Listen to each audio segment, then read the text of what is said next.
I'm Eugenia, I live in Barcelona, and just like any other contemporary story, my once upon a time began on quarantine. During those days, we could just be caged at home, walking around the house, training, cooking, snacking, walking, reading books, or at least trying to, clapping for the doctors, walking, make a TikTok, trying to not poison myself, get bored on the phone, snacking, or being completely overwhelmed by the situation. Same walls, same activities for 100 days in a city with so much to offer. So I promised myself that I will never waste a day again in Barcelona. When we finally could be outside again in that fresh, barely contaminated air, I decided to visit the legendary Montjuic Cemetery. After all, I wanted to avoid the living ones. I was so surprised. I found a place full of art, tributes, and respect. Nothing I could ever think of. But at the top of the mountain, something caught my attention. A Roman oven. What is it doing there in the first place? When libraries opened, I started my research with a couple books recommendations from a friend who's restaurator. Books of curiosities, old pictures, maybe waiting for an answer about the old oven. But they actually will explain more about the Roman walls and their recent additions during Franco times. So Barcelona could be more appealing for tourism. And don't get me wrong, but I couldn't see anything as I used to do it.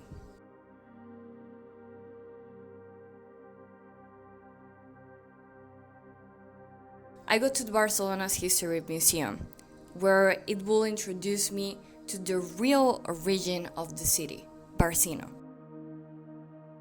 The origin of the city is actually a settlement built of anything they could find of look like, and it was kept underneath our feet for all of this time.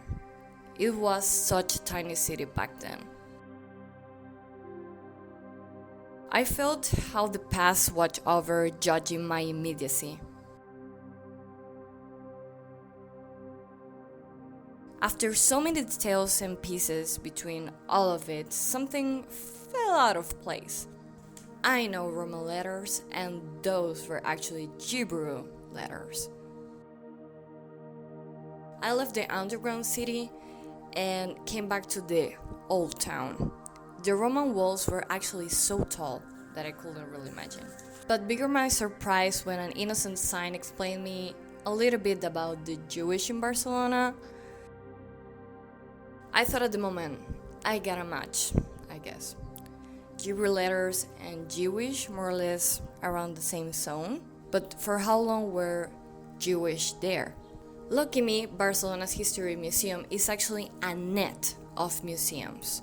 So, between all of the offers that they have specifically the Cal Center of Barcelona, which will offer more information about the Jewish. The day of the visit, I took a walk and I got lost in these antique, redecorated, tiny streets, painted with our most recent past framed in a pandemic situation, aka everything closed. One thing came to my mind and was like, after all of this, what will last of us? Any graffiti, sculpture, tiling? What will it be? When I got actually to the center, I was amazed and surprised. So much information, even goes beyond the culture, the Jewish history in Barcelona, explains their life in Catalonia and their patrimony before and after. But once again, I came up to those stones. So I asked the center historian. She explained to me that Romans actually took everything they got in hand to build, from sculptures to stones or recycled stones. It is something that you can actually appreciate at the Sant Antoni's market or Mercat de Sant Antoni, where you can find an actually Roman wall cut through. You can see what's inside. But back on track. Where did those stones came from? One of the most important mountains here in Barcelona is Montjuic, which in Catalan means Jewish mountain. It used to be a quarry and a Jewish cemetery. Yeah. I continued my research into the Barcelona archives. I completely dive in. Everything about Montjuic passed by my hands. I could find documents where the call or Jewish neighborhood was recognized and reoriented as a museum, with the mention of other piece of land here in Montjuic.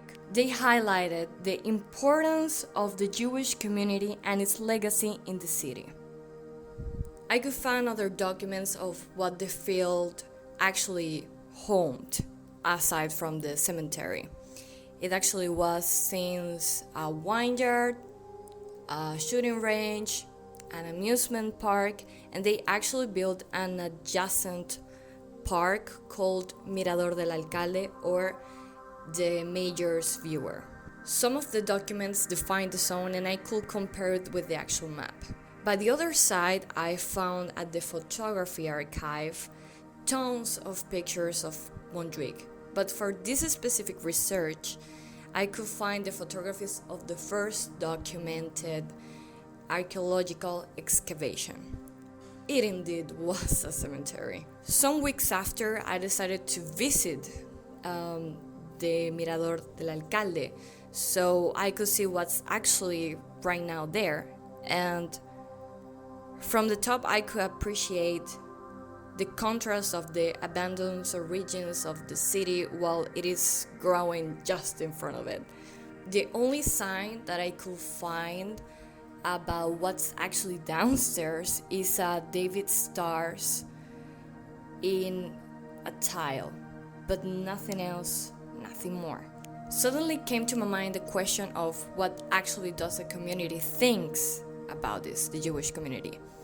So I got in touch with the city hall and they gave me the contact of the representative of the Jewish community in Montjuic City Hall's table, Miss Dominique Tomasov. In a phone call, she opened up and told me the whole story of the graveyard accurately, after a really deep investigation they could achieve. During the conversation, I could hear the concept and sensibility of this space. As a highlight, she insisted in a fact. The zone is an asset of national cultural interest since 2009. At this point, I'd like to clarify, I am not a Jewish, but I am a Barcelona citizen who is in love with history of the city. And that aside, I grew up in a multicultural environment.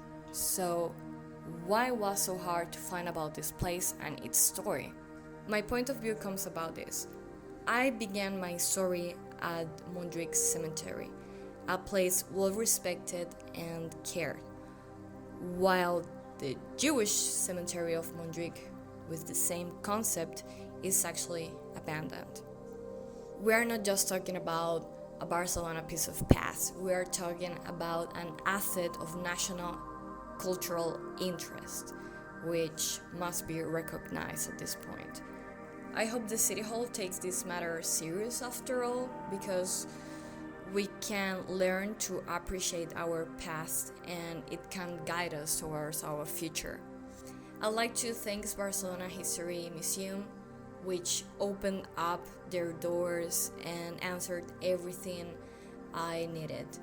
Also, I would like to thank the Barcelona archives, which were so efficient during pandemic times, and also to the historians, investigators, and people who support this little project. My mom, Luna, Eloy, Mrs. Tomasov.